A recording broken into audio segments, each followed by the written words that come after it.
Untuk selanjutnya Bu ya, ada pertanyaan dari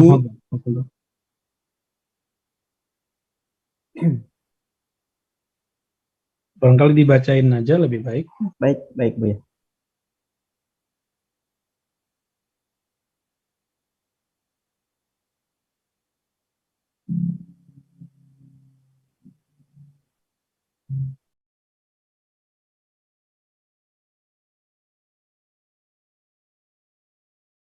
Assalamualaikum Buya. Ini dari mungkin Bapak atau Ibu ya, karena di sini tidak ada namanya. Mau tanya Buya, bacaan sholawat yang mana yang lebih baik kita amalkan sehari-hari sebagai zikir agar ya.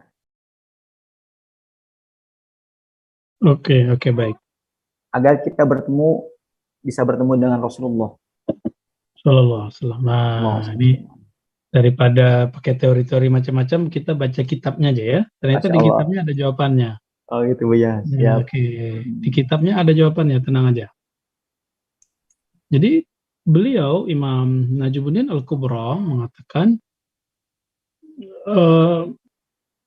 ciri-ciri Rasulullah hadir pada kita itu di saat seseorang senantiasa sadar dan tidak sadar dia bersolawat kepada baginda Nabi Muhammad SAW. Ini coba lihat nih teks Arabnya, ya.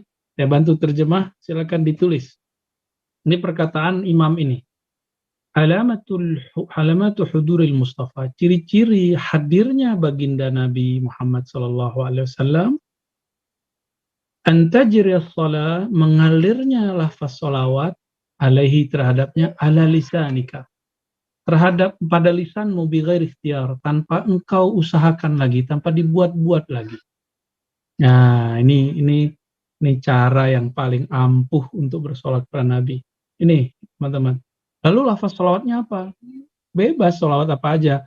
Maka saya katakan, teman-teman, sholawat terbaik itu bukan sholawat A, B, C, D, bukan sholawat Nuria, Naria, Al-Fatih, sholawat Ibrahimiyah. Bukan begitu. Walaupun secara riwayat sholawat Ibrahimiyah akan dibawakan sholat.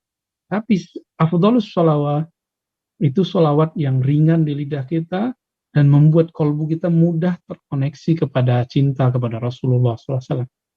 Ya, jadi nggak usah khawatir mengenai sholawat yang macam-macam. Dan yang kedua, ini yang paling penting, kesadaran akan bersama Nabi, kehadirannya nurnya Nabi dalam keadaan kita waras, sadar, berakal, dan jaga, itu lebih tinggi, lebih utama daripada bermimpi Rasulullah SAW. Ini yang dilupakan banyak para pewirid, yang dilupakan banyak murid.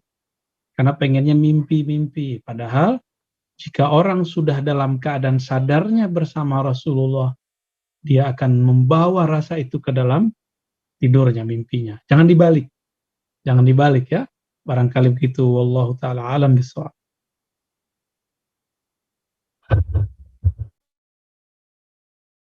Suaranya Ustaz.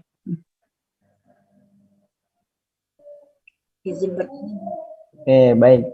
Selanjutnya Bu ya, bagaimana cara menyikapi nih anak-anak yang sekarang berlaku aneh-aneh terkadang ya, sehingga agak kesulitan orang tua nih untuk mendidik ya. Bagaimana cara-cara yang mendekatkan diri ini kepada Allah diterapkan ke anak-anak Bu ya, atau barangkali misalnya saja harus sering dikasih ilmu-ilmu agama, atau bagaimana Bu ya kalau menurut Bu ya? Anak itu guru pertamanya ayah ibunya. Kalau kita ngeliat anak kita gampang ngomong aneh-aneh, mungkin dia nonton yang aneh-aneh, TikTok, ya, short yang ada di YouTube. Ya, kita juga, karena ini sudah sulit dihindari, maka kita harus punya pembanding yang lain. Maka anak-anak itu harus kita jadikan rekreasi bagi dia ketemu orang-orang soleh, ketemu komunitas yang soleh. Saya dulu waktu kecil senang sekali kalau ngikutin ada pesantren kilat gitu ya. Waktu kecil kita sangat senang ya, aktivitas seperti itu. Atau misalnya apa istilahnya storytelling ya, apa ya, ada istilah begitu. Oh, itu kita paling senang. Kenapa saya hari ini bisa berceramah? Karena dulu saya senang didongengin bapak saya dan suka juga didongengin oleh guru-guru saya semua. Nah, kita senang kalau mereka sudah berkisah tentang para nabi, orang-orang soleh, para sahabat. Nah, ini yang kemudian harus muncul. Jangan hanya mereka, jadi kecerdasannya jangan hanya kecerdasan visual memandang objek, harus juga kecerdasan audio, dia mendengar. Baru kemudian kecerdasan yang tunggal, sifatnya dia berpikir kontemplasi sendiri. Pelan-pelan ya, jadi kita, udahlah Bapak Ibu nggak usah aneh-aneh, mereka niru tabiat kita kok. Kita tiduran megang handphone, anak kita juga ntar tiduran megang handphone. Kita di jalan, di mana, makan, minum, semua handphone kayaknya bisa lepas. Kayaknya nikah sama handphone aja ya. Anak kita akhirnya seperti itu. Jadi kita nggak usah salahkan siapa, itu produk kita semua. Oh gitu. Ya, wallahu a'lam bishawab. Insyaallah. Baik, terakhir Buya, ini mengingat Buya juga mungkin ada kegiatan lain nantinya. Sebetulnya apa sih amalan yang bisa itu membersihkan hati lah Buya, secara cepat lah. Kadang-kadang memang hati kita nih tidak boleh lihat yang kita pandang itu terbesit bisikan jelek Buya. Baik. Cara membersihkan hati cuma satu, yaitu at-taubah, yaitu kesadaran. Taubat itu artinya sadar bahwa saya salah. Ini sudah kebersihan pertama. Jadi kalau ada hiruk pikuk di luar, jangan salahkan orang, salahkan diri. Itu cara membersihkan diri pertama kali. Yang tidak ada hari ini, coba lihat faktanya di dunia sosial media, mulai dari masyarakat bawahnya sampai pejabatnya sama semua kok. Di semua negara Muslim, hampir semua. Ya, jadi artinya wajar kemudian Nabi memberikan didikan contoh, habis wudhu, ba'da wudhu kita baca doa, Allahumma ja'alni minat tawwabin, ya Allah jadikan pribadiku pribadi yang tawwab, yang sadar, yang suka menyadari kesalahan. Ini adalah amalan Sayyidina Adam alaihissalam. Beliau ketika terusir dari surga tidak pernah menyalahkan iblis, tapi mengatakan zalamna, kami yang salah. Jadi cara cepat itu sadar aja kita salah.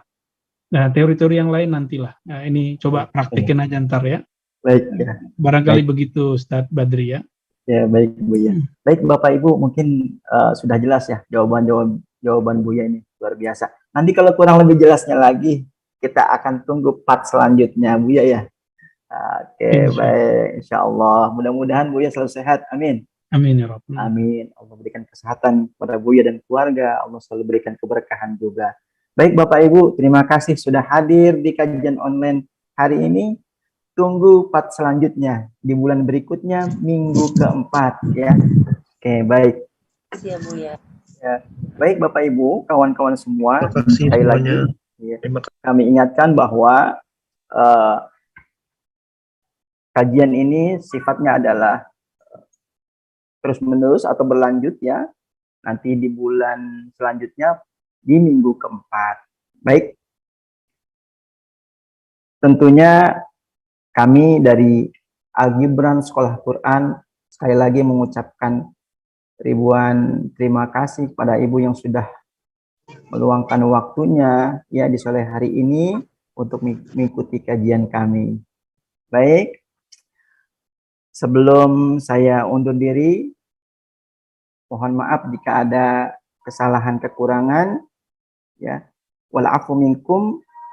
Assalamualaikum warahmatullahi wabarakatuh. Waalaikumsalam. Sehat-sehat Buya, sehat-sehat Bunda, ayah semua, kawan-kawan semua, para guru semua.